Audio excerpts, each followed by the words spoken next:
जो उद्देश्य दिया है कि हम कम से कम कार्बन उत्सर्जन करेंगे, उसी की दिशा में एक प्रयास है कि हमारे जितने भी पावर प्लांट्स हैं उसमें 5% कंपलसरी हम पैलेट को कोल की जगह यूज़ करेंगे।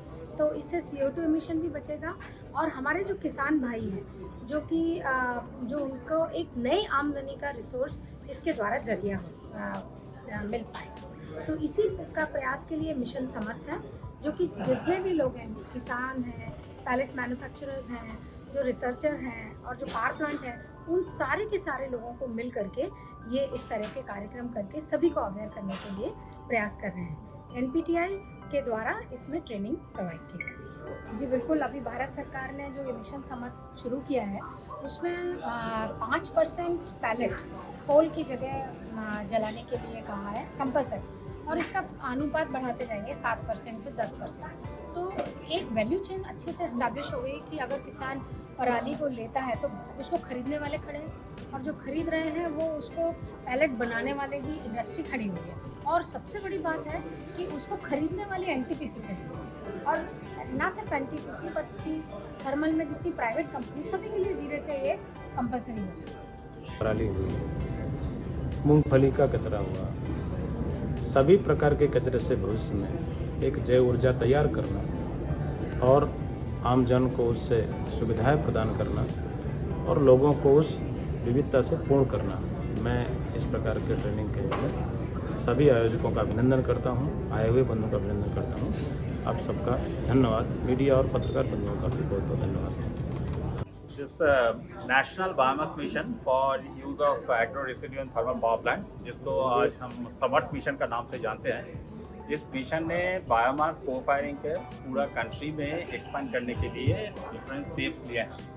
And as a part of this focus और as a part of this initiative we are organizing different awareness and capacity building programs for the stakeholders. So this awareness program is being conducted in cooperation, in direct collaboration with NPTI under the guidance of Ministry of Power. Many other public sectors are also associated with us, like NTPC, like BE, CA, all are guiding and taking active role in this.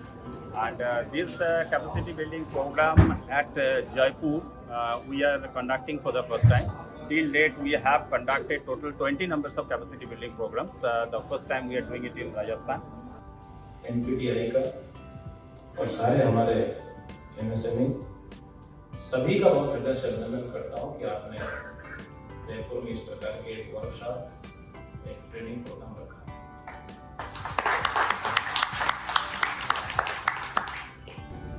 तो scientist ने लिखा कि मैं जब छोटा था, मेरे घर के बाहर एक आम का वृक्ष था,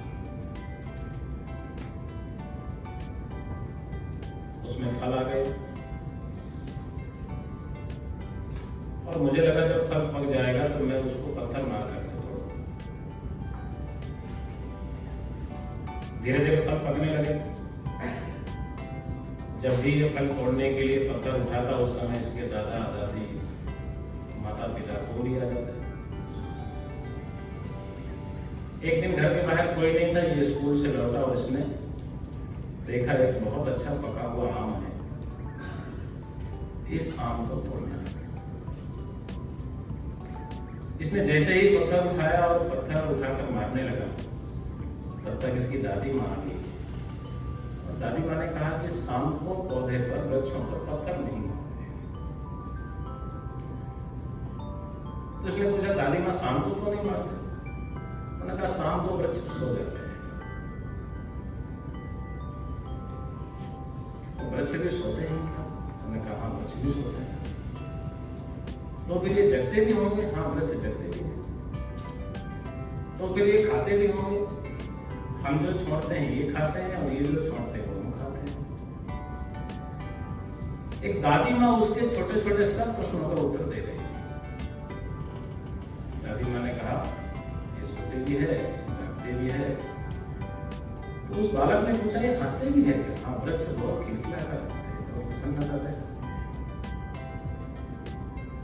ये रोते भी हैं? हाँ इनको पीड़ा भी होती है, इनको दुख भी होता है क्या? इनको दुख भी होता है, इनको कष्ट भी होता है, रोते भी हैं। अच्छा, वृक्ष भी रोते हैं क्या? रो सकते हैं। वृक्ष को भी पीड़ा होती है क्या? दादी माँ ने कहा हाँ, वृक्ष को भी पीड़ा होती है। ये भी मरते हैं, हाँ ये भी मरते हैं। तो उस बालक ने कहा अच्छा, जैसे हम हैं, हमें जीवन होता है, वैसे ही होता है क्या? दादी माँ ने कहा हाँ, पौधे में भी जीवन होता है। वो बालक महान वैज्ञानिक बना और उसने अपनी लाइफ स्टोरी लिखते समय उसने लिखा कि मेरी अनपढ़ और गांव में रहने वाली दादी माँ ने मुझे नहीं बताया होता कि पौधे में भी जीवन है, तो मैं जगदीश चंद्र बसु कर लूंगा। मिशन का जो उद्देश्य है उसको इतने व्यापक रूप से हम सबके सामने रखा है, जो वास्तव में इस मिशन के जो उद्देश्य है उसको हम सबको बता रहा है। सर आपको बहुत बहुत धन्यवाद सर। हमारे बीच में मिस अंजू सिंह जी हैं, board member MSME। I would like to request Miss Anju Singh ji to kindly address the participant. हम सभी के अनुभव में ये रहा होगा कि कोई भी काम हो उसमें बहुत सारी प्रॉब्लम्स और चैलेंजेस होते ही हैं।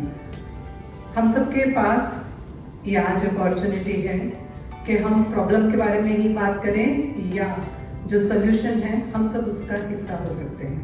हम सब स्टेक होल्डर्स हैं, जैसा कि बार बार कहा जा रहा है।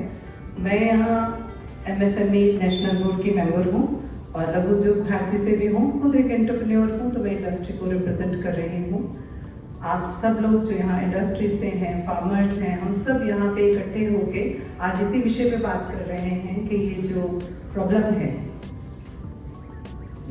पॉल्यूशन की प्रॉब्लम, उसके विषय में बायोमास कैसे सपोर्ट कर सकता है, क्या कर सकता है। हम सब ने बहुत कुछ सुना है, पॉल्यूशन से कितने इश्यूज हो रहे हैं। अलग अलग सरकारें अलग अलग नारे देती हैं, पर वो नारे धरातल पे, स्कीम्स धरातल पे तभी सक्सेसफुल हो पाते हैं जब उसके विषय में जितने स्टेक होल्डर्स हो वो सब इकट्ठे होके बैठें, बात करें और उसको सोल्यूशन के रूप में कैसे क्रिएट किया जाए उस पर विचार विमर्श करें और अपने अपनी जिम्मेदारी जो जिस डिपार्टमेंट के पास आए उसको पूरा करें। तो ये बहुत ही बेहतरीन प्रयास NTPC का, सभी स्टेक होल्डर्स को एक ही मंच पे लाने का, बात करने का, ताकि सब स्टेक होल्डर्स सिर्फ ये भी देख पाए कि उनका इसमें क्या रोल है, दूसरे जो संगठन इसमें है उनको क्या प्रॉब्लम्स है और सब संगठन मिलके इस विषय पे हम सब क्या कर सकते हैं। तो ये बहुत बेहतरीन प्रयास, उसके लिए मैं बहुत बहुत बधाई दूंगी NTPC को, और NTPI बहुत बेहतरीन काम कर रहा है,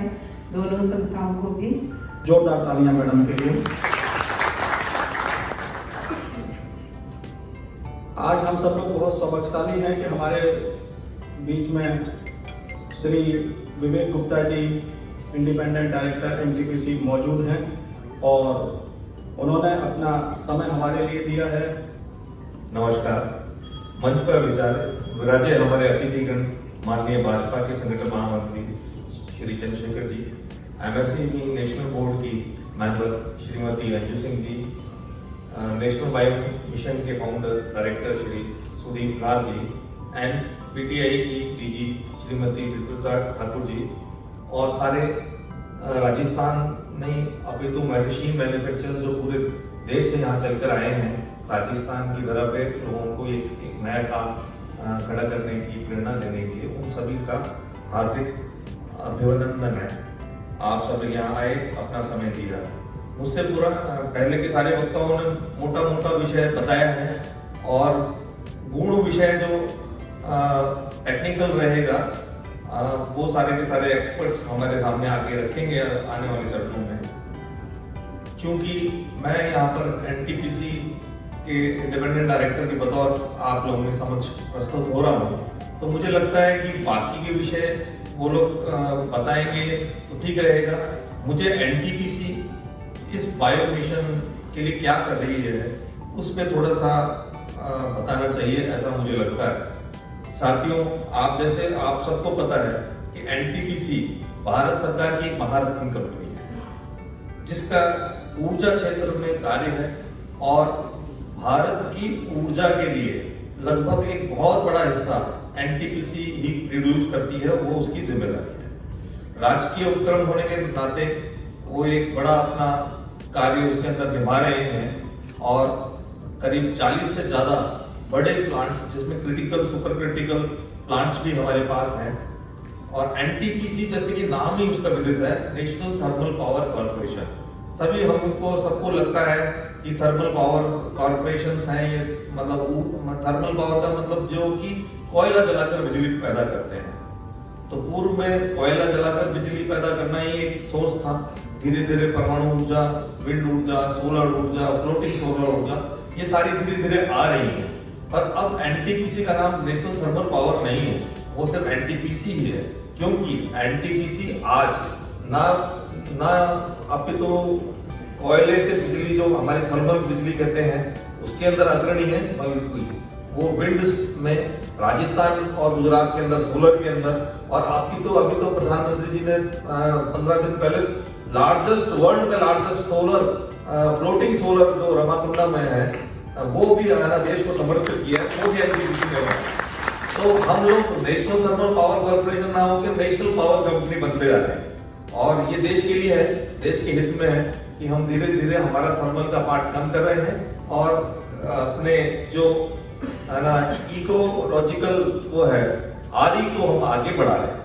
The opportunity to propose a vote of thanks on this special occasion.